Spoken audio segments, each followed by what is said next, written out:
आने वाले 7-8 महीनों में देश के कुछ बहुत महत्वपूर्ण राज्यों में और बड़े राज्यों में चुनाव होने वाले हैं। उसमें से एक है उत्तर प्रदेश। कहते हैं ना, वो दिल्ली की गद्दी का रास्ता उत्तर प्रदेश से होकर जाता है। उत्तर प्रदेश में चुनाव है और इसीलिए बयानों की घातक तीर यहां सबसे ज्यादा चल रहे हैं। कोशिश यही है कि उस मुद्दे पर नैरेटिव गढ़ा जाए जिस पर फायदे की गुंजाइश सबसे ज्यादा हो, जो ट्राइड एंड टेस्टेड हो।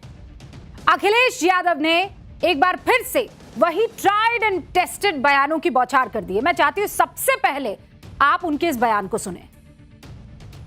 वो बात दोहराता हूं, यूपी में भारतीय जनता पार्टी जीत गई। मैं डरा नहीं रहा हूं। बंगाल का चुनाव तो देखा ना सबने, यहाँ के बाई इलेक्शन तो देखे ना आप। अगर मेरे जाने के बाद लालजी वर्मा जी आएंगे, उनसे पूछ लेना उनको हराने के लिए प्रशासन ने और शासन ने क्या किया था। उत्तर प्रदेश में चुनाव भारतीय जनता पार्टी जीत गई तो आखिरी बार वोट डाल रहे हो गए आप। भविष्य में चुनाव नहीं होगा। भाई अखिलेश जी छोटे मोटे नेता नहीं हैं, पूर्व मुख्यमंत्री उत्तर प्रदेश के सबसे बड़े सूबे के। अखिलेश यादव जो नैरेटिव बना रहे हैं, जो बात कह रहे हैं, अगर कोई भी सुनेगा तो कहेगा ये कोई तो वजन होगा, कोई तो बात होगी, वरना अखिलेश जी ऐसी बात थोड़ी कह देंगे। उन्होंने वही पुराना बयान दोहराया जो 2014 के बाद कभी ना कभी हर बड़े विपक्षी नेता ने दिया। एक आध को छोड़ दीजिए आप, 2024 के लोकसभा चुनाव में पूरा विपक्ष एक ही रट लगाए हुआ था। मोदी अगर तीसरी बार पीएम बन जाते हैं तो संविधान बदल दिया जाएगा, ये संविधान को बर्बाद कर देंगे, लोकतंत्र को खत्म कर देंगे, एक पार्टी वाला चीन जैसा सिस्टम आ जाएगा। एक से बढ़कर एक नेता ने ये बयान दिए थे और मैं हवा में बात नहीं कर रही हूं। मैं एक बार फिर से आपको याद दिला देती हूं उन बयानों को। 2024 के चुनावों से पहले वाला सुन लीजिए। This election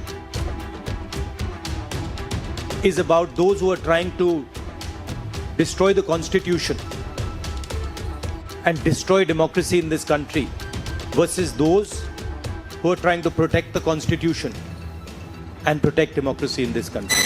मोदी अगर फिर से आए तो नए चुनाव होंगे, नहीं करने देगा और डिक्टेटरशिप आएगी। हमें सबको मिलके देश को तानाशाही से बचाना है। सुना ना आपने? और ये सारे बड़े नेता हैं। ये सारे बयान 2024 के लोकसभा चुनाव से पहले के हैं और इतना कॉन्फिडेंस के साथ विपक्ष ये सब कह रहा था कि कोई भी शख्स इस पर यकीन कर ले कि अगर ये लोग कह रहे हैं कोई तो बात होगी, कोई तो खेल चल रहा होगा। सियासी गलियारों में घूमने वाले ये तमाम बड़े लीडर हैं, अगर ये कुछ कह रहे हैं तो ऐसा कैसे हो सकता है कि बगैर सिर पैर के कह देंगे। और जब बार बार आप किसी व्यक्ति को ये कहते हुए सुनते हैं, और वो भी ओहदे और रसूख वाले पद पर कभी बैठे हुए व्यक्ति को ये कहते सुनते हैं, तो फिर आप भी ये सवाल करने लगते हैं कि क्या संविधान बदल दिया जाएगा? क्या संविधान को खत्म करना वाकई इतना आसान है? क्या आपके वोट का अधिकार छीनना, जैसा मैं बोल रही हूं, बोलने जितना हल्का है क्या? हमने भी ये पता लगाने की कोशिश की। आज तो जब हम डिसाइड कर रहे थे कि आपके लिए कौन कौन सी खबरें लेकर आने वाले हैं, तब ये बहस हम में भी चल पड़ी कि संविधान बदल सकते हैं कि नहीं बदल सकते हैं, संविधान में क्या बदल सकते हैं, कितना संशोधन हो सकता है, पहले पन्ने से लेकर आखिरी पन्ने तक में कौन कौन कर सकते हैं, क्या तरीके हो सकते हैं, कोई खेल हो सकता है क्या? पता है आपको जवाब क्या मिला? जवाब मिला नो, ना, सिफर, नाडा। भारत के संविधान को खत्म करना नामुमकिन है, इम्पॉसिबल है। और मैं फैक्ट के आधार पर और दम पर आपको आज बताऊंगी। आइंदा से कोई भी अगर आपसे ये बात कहे तो उसे न्यूज की पाठशाला में बताए गए इस फैक्ट को परोस दीजिएगा। कोई हवा हवाई बात नहीं करूंगी, क्योंकि मामला हमारे संविधान का है, इस सबसे बड़े और सबसे मजबूत लोकतंत्र की उस सबसे महत्वपूर्ण किताब का है। उस किताब का है जो देश के हर एक व्यक्ति को, चाहे वो राजा हो कि रंक हो, अमीर हो कि गरीब हो, मर्द हो कि औरत हो, हिंदू हो कि मुसलमान हो, सबको एक बराबर दर्जा देती है। वो किताब है संविधान। भारत के संविधान की मूल भावना को बदला ही नहीं जा सकता। किसी माई का लाल में यह दम नहीं है। संविधान की मूल भावना क्या है? मैं पढ़ के सुनाऊं? सुनना चाहते हैं संविधान की जो मूल भावना है? देखिए, हमारे संविधान की प्रस्तावना यानी जो पहला पेज है, पहला पन्ना है, उसमें साफ साफ लिखा है we the people of India. Hindi में कहूं तो हम भारत के लोग भारत को एक संपूर्ण प्रभुत्व संपन्न समाजवादी पंथ निरपेक्ष लोकतंत्रात्मक गणराज्य बनाने के लिए तथा उसके समस्त नागरिकों को सामाजिक, आर्थिक और राजनीतिक न्याय, विचार, अभिव्यक्ति, विश्वास, धर्म और उपासना की स्वतंत्रता, प्रतिष्ठा और अवसर की समता प्राप्त कराने के लिए तथा उन सब में व्यक्ति की गरिमा और राष्ट्र की एकता और अखंडता सुनिश्चित करने वाली बंधुत्व बढ़ाने के लिए दृढ़ संकल्प होकर अपनी इस संविधान सभा में आज तारीख 26 नवंबर 1949 को इस संविधान को अंगीकृत, अधिनियमित और आत्मार्पित करते हैं। यह हमारे संविधान की मूल भावना है, जो हर नागरिक को छोटे शब्दों में या कम शब्दों में कहूं तो बराबर का अधिकार देती है। लेकिन वोट के चक्कर में कुछ नेता आपके सामने आते हैं और ये झूठा नैरेटिव फैलाते हैं कि इसे बदल दिया जाएगा, ये सिस्टम बदल देंगे, मोदी आएगा तो ये कर देगा, मोदी अब राष्ट्रपति बन जाएगा, मोदी ये सोच रहा है, मोदी इस तरीके की आपको बातें बताते हैं कि एक बार के लिए आप भी सोचने लग जाए। आपको पता है भारत के संविधान की मूल भावना यानी आत्मा को सिर्फ एक बार बदला गया है। जानते हैं आप लोग? जानते हैं? केवल एक बार बदला गया है। और बगल में जो तस्वीर चल रही है इन्हीं ने बदला है।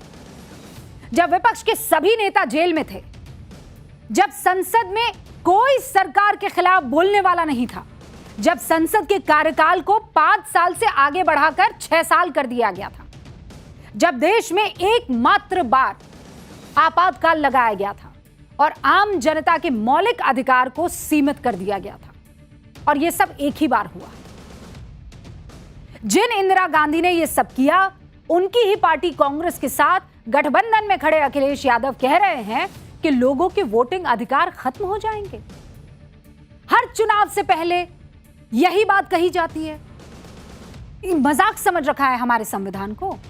फलाना चुनाव में बीजेपी जीतेगी तो चुनाव बंद कर देंगी, ढिकाना चुनाव में लोकतंत्र खत्म हो जाएगा, अगर इस बार वोट नहीं किया तो आने वाले टाइम में आपको वोट ही नहीं देने दिया जाएगा। 12 साल हो गए हैं। 12 साल से इस देश में यही एक पार्टी है जिसे डरा डरा कर ये विपक्षी सारे नेता ये बात कहते हैं। एक पार्टी की सरकार है कि नहीं है? केंद्र में एक पार्टी की सरकार है ना रवि? किसके वोटिंग राइट छिन गए हैं? किसी एक का वोटिंग राइट बताइए छिन लिया हो। किसका आरक्षण खत्म हो गया है? और कब संविधान की मूल भावना को बदलने के लिए संसद में बिल लाया गया? बताइएगा, ऐसा कुछ हुआ है? अब आज मैं आपको बताती हूं, सिर्फ आपातकाल ही नहीं, इंदिरा गांधी सरकार ने आपातकाल से पहले भी कुछ ऐसा किया था। साल था 1971 और 72। इंदिरा गांधी सरकार ने संविधान में 3 बदलाव किए, जिसे संविधान संशोधन कहा जाता है। 24वें संविधान संशोधन में कोर्ट यानी न्यायपालिका के अधिकार को कम कर दिया गया। सरकार के फैसले पर कोर्ट की समीक्षा के अधिकार को भी सीमित कर दिया गया।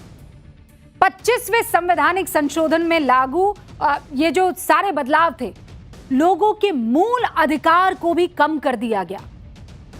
और 29वें संशोधन में संसद को संविधान के किसी भी हिस्से में बदलाव करने का हक दे दिया गया। वापस रिपीट करूं, ध्यान से सुनेंगे। 25वें संवैधानिक संशोधन में लोगों के मूल अधिकारों को कम कर दिया गया और 29वें संशोधन में संसद को संविधान के किसी भी हिस्से में बदलाव करने का हक दे दिया गया।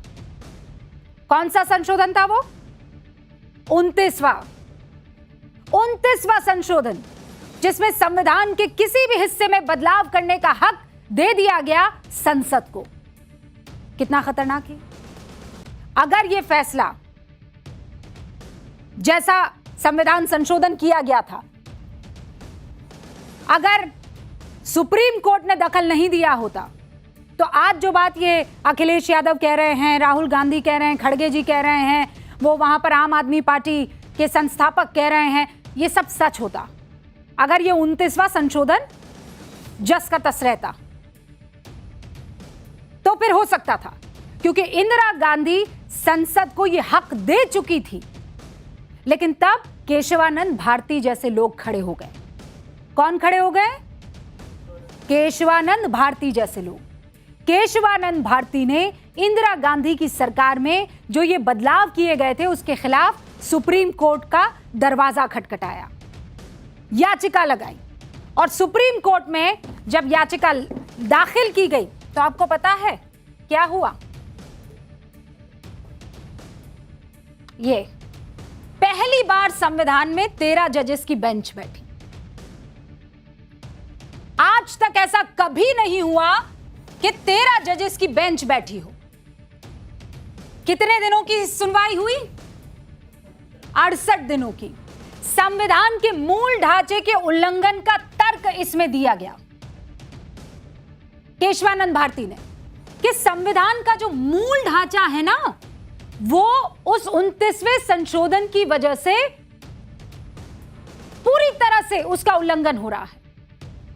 फिर सुप्रीम कोर्ट का फैसला आया, 7 जज बहुमत से इस फैसले के पक्ष में नजर आए कि हां, यह बदलाव नहीं होना चाहिए।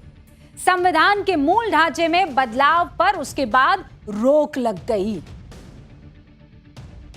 तो वो जो प्रस्तावना है उसमें किसी तरह का कोई बदलाव अब नहीं होगा। मतलब मैं तब की बात कर रही हूं। एक आदेश और फिर आज की तारीख में हमारा संविधान इंटैक्ट, कोई नहीं कर सकता ये काम। यह आदेश 24 अप्रैल 1973 को आया। कब आया?